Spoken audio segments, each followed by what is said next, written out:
Alright, welcome back, you guys. Welcome back. So, I told you I'd talk a bit more about coding. Let me take a sip of my drink first.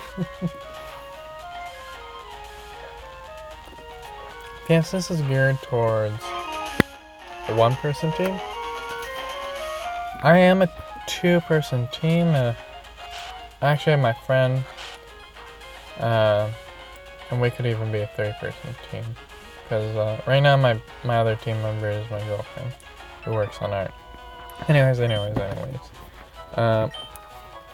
Art assets, when you're starting off a game, are distracting. Obviously, I'm saying, if you're working alone, you have some ideas for some art assets, fine, you can make them. Just, I forgot to heal. Sorry. I should have healed off camera. Sorry. So you're by yourself. You can make some art assets if you have these great ideas for some art assets. But I definitely say,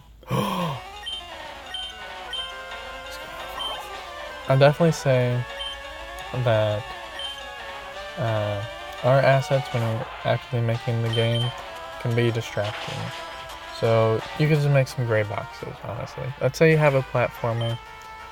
Just have your guy be a light gray box, and all the quote-unquote tiles for the ground are darker gray boxes, or black, or, probably maybe something very simple. Maybe like dark gray with a line, 2 lines for an X. I don't know. But obviously this won't be your finished product. But if you're already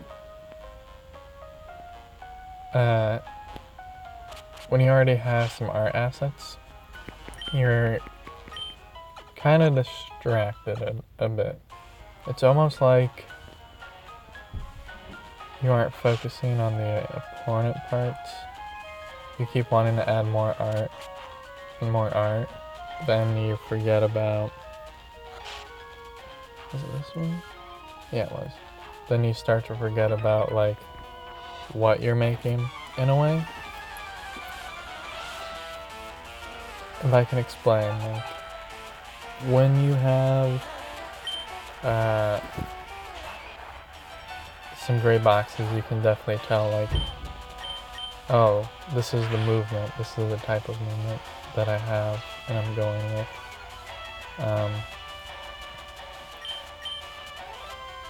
And this movement is working. You can check with your collision checking button. You can see how you can manipulate how this is how the person will move. And if you have a sprite, you're kind of just adding extra work. And then you kind of get distracted, oh, this is sweet. This was looking good. But then and it can kind of look like a jump. It can kind of look like you're jumping around with this character sprite. Oh, it wasn't 32, was it? I was wrong.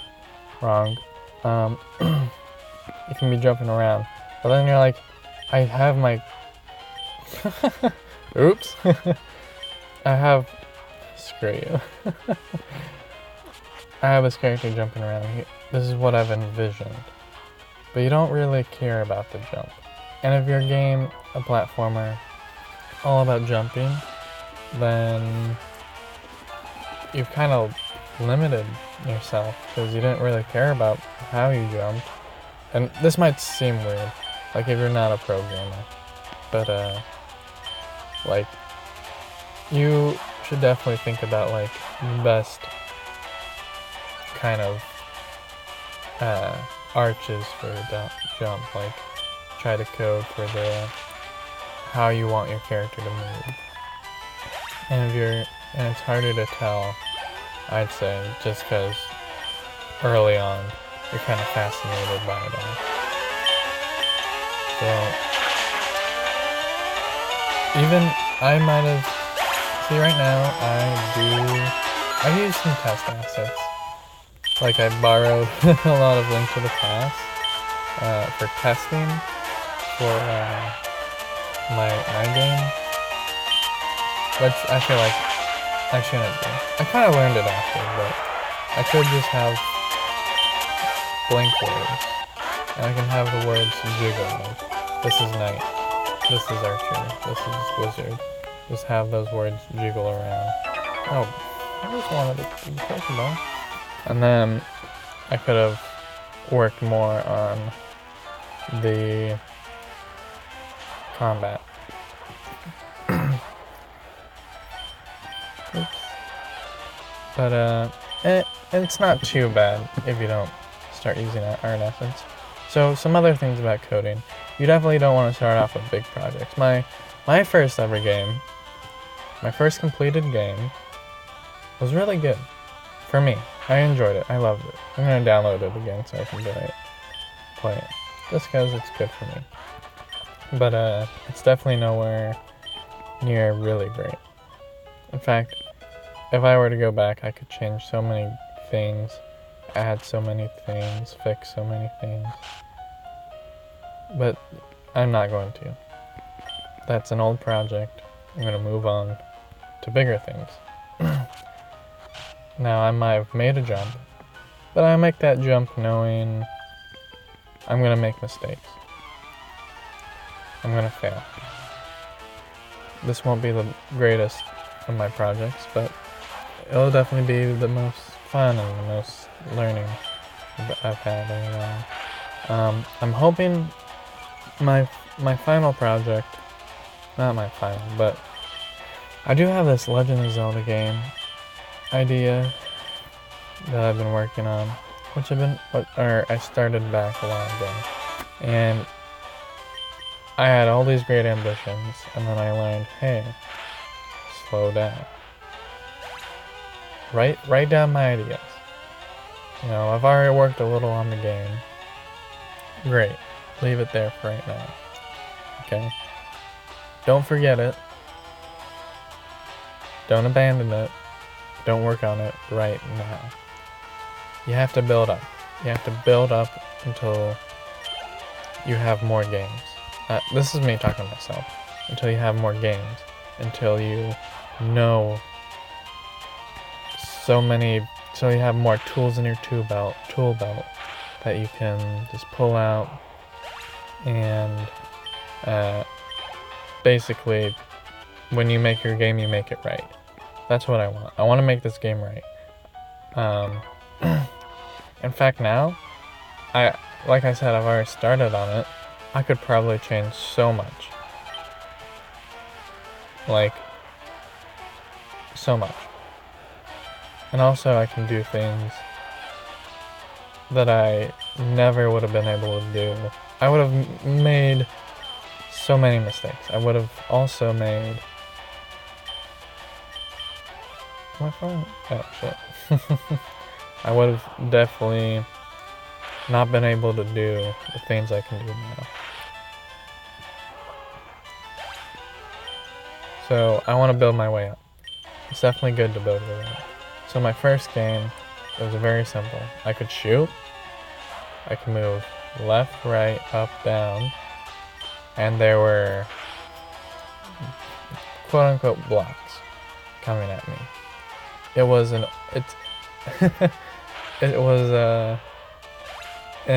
ore shooter game. I'm trying to think of a better term for it. The blocks would come your way. You're practically going down a hole, in a sense. You're digging down, and the blocks are coming at you. My magic card. Yes. The blocks are coming at you. You shoot it. You have ammo. You also have a triple shot, which you can switch from. It was way more complicated than I needed for my first game. But it was very simple coding. And I got it done. I'm proud of it.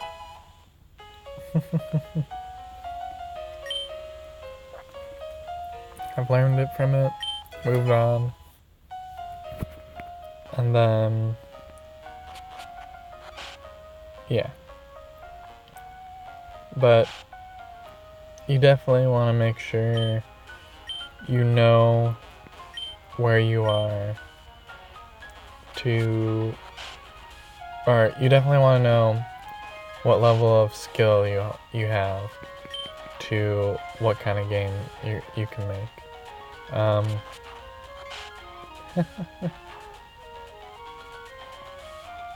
So you definitely, if you're just starting out, don't start out big. You can have some big plans, write them down,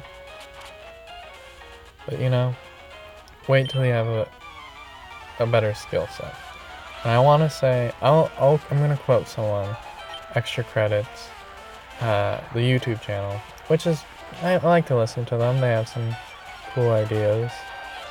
I like to hone in on some of those interesting ideas. But anyways, basically, shit, why did I forget what I was saying? Shit, what did I forget? No! I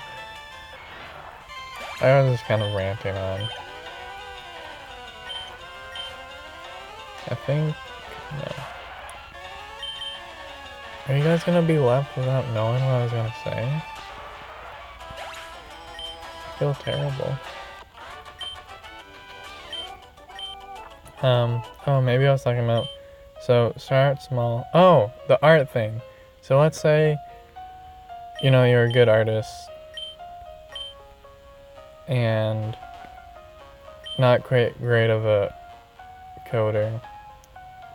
That's fine. You can still make your game. You can still work on a game. You can focus more on the art than on the coding, but you still push yourself a little bit more on the coding. Just enough so you can grow. So, and also if you're great at coding and not so great at art, that's also fine. I don't think it was the Impossible game. It was the game where you basically just tap on the screen and your square character jumps and you jump over spikes, and it's kind of like an endless cycle, and then you just you just keep going and going. I mean, that all that needed was two types of squares and some spikes. Could be just triangles, could just be squares, honestly. So if you're not good at art, but good at coding, that's something you could do. But then I can't think of any great at art, bad at coding examples. Maybe, you know what? I'd say visual novels. Those games definitely are more art heavy than code heavy. Start off small, grow. That's all I say at the end of the day. It's kind of you don't try out for the NFL team if you've only just started playing backyard football with your brothers at the age of 10. Alright. Let's save. This has been a good episode. Thanks for watching, you guys. Peace!